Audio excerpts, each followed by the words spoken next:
ప్రజల ఆకాంక్షల మేరకు ముందుకు సాగాలని భావిస్తున్నారు. తెలంగాణలో 10 ఏళ్ల తర్వాత కాంగ్రెస్ పార్టీకి అధికారం రాగా ముఖ్యమంత్రిగా బాధ్యతలు చేపట్టిన ఆయన అనూహ్యంగా పాలన సాగిస్తున్నారు. గతంలో కాంగ్రెస్ పార్టీలో యోధులు మాత్రమే ప్రజల మన్ననలు పొందగలిగారు. ఇప్పుడు తాను కూడా ఆ లిస్టులో చేరాలని రేవంత్ భావిస్తున్నారు. నాడు మర్రి చెన్నారెడ్డి, పివి నరసింహారావు, ఆ తర్వాత వైఎస్ఆర్ కాంగ్రెస్ సీఎంలలో చరిత్ర సృష్టించారు. ఎన్నికల్లో ఇచ్చిన హామీలను అమలు చేసి ఔరా అనిపించుకున్నారు. అలాంటి లిస్టులో ఇప్పుడు తెలంగాణ సీఎం రేవంత్ రెడ్డి నేను కూడా అలాగే ఉండాలి అనుకుంటున్నారు. అందుకే సీఎం అంటే రేవంత్ అంటే సీఎం లా చేశాడు. ఇలా చేశాడు అనిపించుకోవాలనుకుంటున్నారు. అందుకే తెలంగాణ కాంగ్రెస్ పార్టీలో తను తిరుగులేని నాయకుడిగా ఆవిర్భవించాలనుకుంటున్నారు. ఎన్నికల్లో పెద్ద హామీలు ఇచ్చిన విషయం ఆయనకు తెలుసు. అన్నింటినీ ఏకకాలంలో అమలు చేయడం కష్టమని కూడా తెలుసు. కానీ ప్రాధాన్యత క్రమంలో ఒక్కో హామీని అమలు చేస్తూ ముందుకు దూసుకుపోతున్నారు. 2 లక్షల రుణమాఫీ పూర్తి చేశామంటున్న రేవంత్ త్వరలో రైతు భరోసా నిధులు ఇస్తామంటూ భరోసా ఇస్తున్నారు. వచ్చే సంక్రాంతి నాటికి రైతు భరోసా ఇస్తామని తాజాగా హామీ ఇచ్చారు. ఇక మిగతా హామీలను అమలు చేసి తెలంగాణలో తాను తిరుగులేని నాయకుడిగా ఆవిర్భవించాలి అనుకుంటున్నారు. దీనికి సంబంధించి పూర్తి సమాచారం మా ప్రతినిధి రాజిరెడ్డి లైవ్లో అందిస్తారు. రాజిరెడ్డి, తెలంగాణ సీఎం రేవంత్ రెడ్డి తన మార్క్ ఏంటో చూపించాలి, ప్రజల్లో తన విశ్వసనీయత పెంచుకోవాలి అనేటువంటి క్రమంలో చాలా వ్యూహాత్మకంగా అడుగులు వేస్తున్నారు. అందులో భాగంగానే రైతు రుణమాఫీ ఆగమేఘాల మీద పూర్తి చేశామని చెప్తున్నారు. అండ్ అలాగే రైతు భరోసా కూడా సంక్రాంతిలోగా దీన్ని కూడా కంప్లీట్ చేయాలని, తర్వాత ఇచ్చినటువంటి హామీలు ఒక్కొక్కటిగా ప్రాధాన్యత క్రమంలో తీర్చాలి, ప్రజలకు ఏవైతే హామీలు ఎన్నికలకు ముందు ఇచ్చారో అవన్నీ కూడా ఒక్కొక్కటిగా తీర్చాలి అనేటువంటి ఉద్దేశంతో చేస్తున్నారు. అలాగే మరి అటు బీఆర్ఎస్ పార్టీ కేవలం కాంగ్రెస్ వైఫల్యాలే ఎజెండాగా వాళ్ళు కూడా జనాల్లోకి ముందుకెళ్తున్నారు. ఈ క్రమంలో రేవంత్ ఎలాంటి వ్యూహాలు అమలు చేయబోతున్నారు?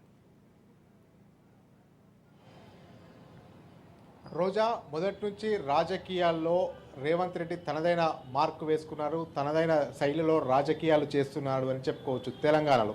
ఎందుకంటే ఆయన రాజకీయ కెరియర్ ప్రారంభమైందే 2006లో జెడ్పీటీసీగా రాజకీయ ప్రస్థానం చేశారు. 2008లో ఎమ్మెల్సీ అయ్యారు. 2009లో మళ్ళా ఎమ్మెల్యే గెలిచారు. తర్వాత 2014 కూడా ఎమ్మెల్యే గెలిచారు.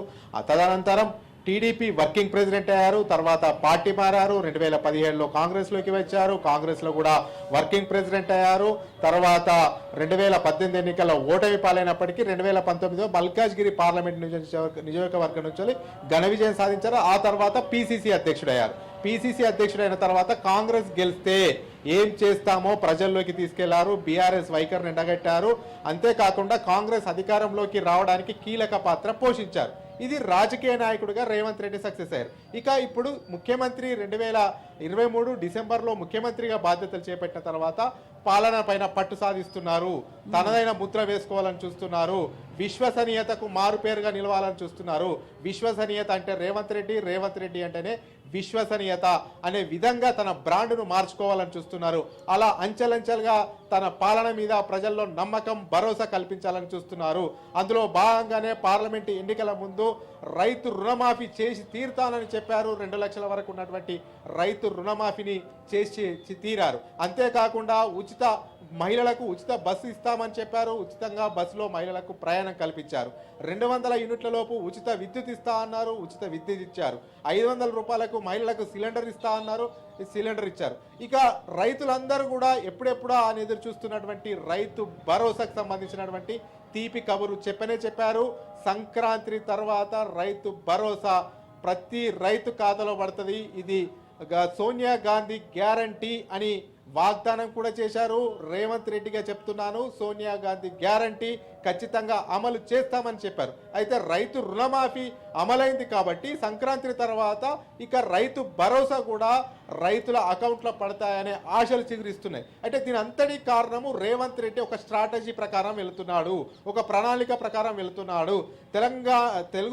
తెలుగు రాష్ట్రాల్లో, యావత్ తెలుగు రాష్ట్రాల్లో రాజశేఖర్ రెడ్డి అంటే విశ్వసనీయతకు మారుపేరు ఉండేది. రాజశేఖర్ రెడ్డి అంటే ఒక బ్రాండ్, అలాంటి బ్రాండ్ను క్రియేట్ చేసుకోవాలని రేవంత్ రెడ్డి తాపత్రయపడుతున్నాడు, తహతహలాడుతున్నాడు.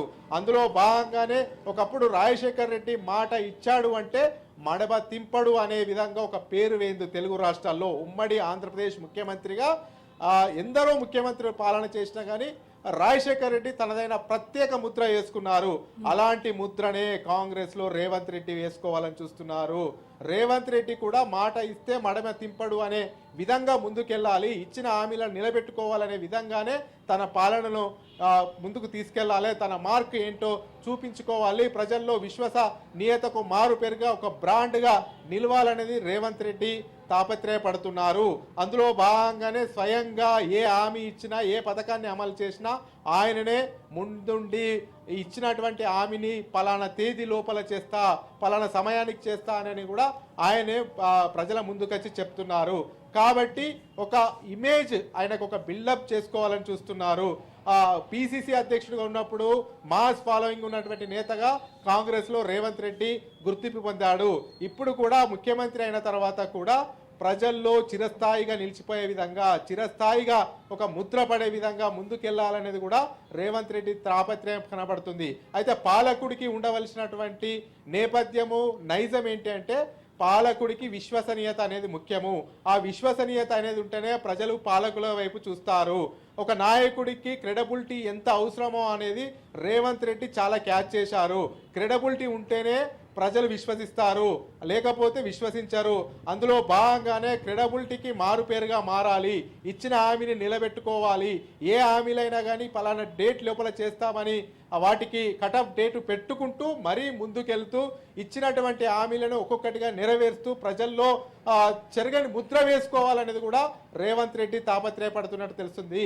అందులో భాగంగానే తన ఇమేజ్ను బిల్డ్ చేసుకోవాలన్నా, తెలంగాణలో చిరస్థాయిగా తన పేరు నిలిచిపోవాలన్నా కానీ కష్టమైన ఈ ఇచ్చినటువంటి హామీలను ఒక్కొక్కటి నిలుపుకోవాలి, నిలబెట్టుకోవాలనేది కూడా అతనిలో కనిపిస్తుంది.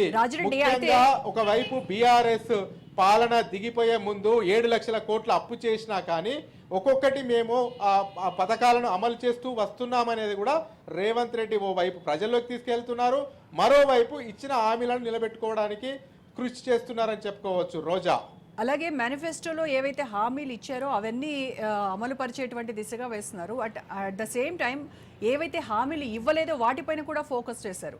ఫర్ ఎగ్జాంపుల్ చూస్తే రైతులకి బోనస్ ఇవ్వడం, వరి పండించి దానికి ఎంఎస్పీ కంటే 500 రూపీస్ ఎక్కువ ఇవ్వడం అనేది చాలా ప్లస్ అయినట్టుంది కాంగ్రెస్ ప్రభుత్వానికి.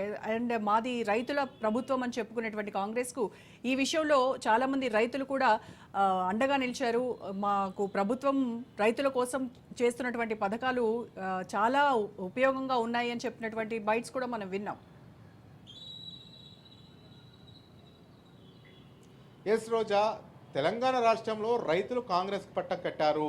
రైతులంతా కూడా కాంగ్రెస్ అండగా నిలిచారు. రైతులు కూడా ఒక ఆలోచన చేశారు, కాంగ్రెస్ ప్రభుత్వం వస్తే బతుకులు బాగుపడతాయి, కాంగ్రెస్ ప్రభుత్వం వస్తే రైతులకు ఇచ్చినటువంటి మాటలు నిలబెట్టుకుంటుంది. గతంలో కాంగ్రెస్ ప్రభుత్వం, కాంగ్రెస్ ముఖ్యమంత్రి ఉన్నప్పుడు రైతులకు ఇచ్చినటువంటి హామీలను, రైతులకు ఇచ్చినటువంటి వాగ్దానాలన్నింటినీ కూడా రాజశేఖర్ రెడ్డి నిలబెట్టుకున్నారు. కాంగ్రెస్ అంటేనే రైతు ప్రభుత్వం, రైతు ప్రభుత్వం అంటేనే కాంగ్రెస్. అలా గతం నుంచి కాంగ్రెస్ పైన ముద్ర పడింది. అదే ముద్రను కంటిన్యూ చేయాలి, ఆ ముద్రతోనే ముందుకెళ్ళాలి. రైతుల పక్షాన, పేదల పక్షాన, బడుగు బలహీన పక్షాన అండగా నిలవాలనే ఉద్దేశంతో గతంలో రాజశేఖర్ రెడ్డి ఎన్నో సంక్షేమ పథకాలను అమలు చేశారు. ఇప్పుడు అదే బాటలో కూడా రేవంత్ రెడ్డి నడుస్తున్నాడు. గతంలో రాజశేఖర్ రెడ్డి ప్రజలకు ఏదైతే హామీ ఇచ్చారో, ఏదైతే చెప్పారో, మేనిఫెస్టోలో ఉన్నటువంటి హామీలను నిలబెట్టడమే కాకుండా మేనిఫెస్టోలో లేనటువంటి హామీలను కూడా నిలుపుకున్నారు. ప్రజల గుండెల్లో చెరగని ముద్ర వేసుకున్నారు. ఇప్పుడు కూడా అదే విధంగా రేవంత్ రెడ్డి ముందుకెళ్తున్నారు. ప్రజలకు ఇచ్చినటువంటి హామీలను తూచా తప్పకుండా పాటిస్తూ ప్రజలకు ఏ అవసరాలు ఉన్నాయో ప్రజల నాడిని గుర్తిరిగి వారికి ఏ విధంగా మేలు చేయాలనే తాపత్రయం రేవంత్ రెడ్డిలో కనబడుతుంది. అంతేకాకుండా హామీల విషయంలో కఠినంగా వ్యవహరిస్తున్నారు. ఖచ్చితంగా హామీలు నెరవేర్చాలి, ఖచ్చితంగా ప్రజలకు ఇచ్చినటువంటి హామీలు ఏవైతే ఉన్నాయో వాటిని సాకారం చేస్తేనే మళ్ళీ కాంగ్రెస్కు మంచి పాలన అందించిన వ్యక్తిగా జనంలోకి వెళ్తాను. అంతేకాకుండా గతంలో రాజశేఖర్ రెడ్డికి ఏ పేరైతే వచ్చిందో తనకు కూడా ఆ పేరు రావాలి అనేది కూడా ఒకవైపు ప్రభుత్వంలో పట్టు సాధిస్తూ మంత్రులందరినీ కలుపుకపోతూ, మరోవైపు పార్టీలో అందరినీ కలిసి మెలిసి ఉంటూ, అదేవిధంగా పార్టీలో ఒకవైపు పార్టీలో స్ట్రెంగ్తెన్ అవుతూ, మరోవైపు మంత్రులను ఐక్యతగా ఉంచుతూ, ఇంకోవైపు ప్రజల్లో పట్టు సాధించాలి, ఒక విశ్వాసం కల్పించాలి, ప్రజలకు నిజమైన నాయకుడు అంటే ఎట్లా ఉంటాడో చూపించాలనే తపననైతే ఆ రేవంత్ రెడ్డిలో కనబడుతుంది. ఒక రాజశేఖర్ రెడ్డిని ఆదర్శంగా తీసుకొని ప్రజల గుండెల్లో ఎలాంటి చెరగని ముద్ర వేసుకున్నారో అలా మాస్ ఫాలోయింగ్ ఉన్నటువంటి నేతగా, క్రేజీ ఉన్నటువంటి నేతగా ప్రజల్లోకి వెళ్ళాలి.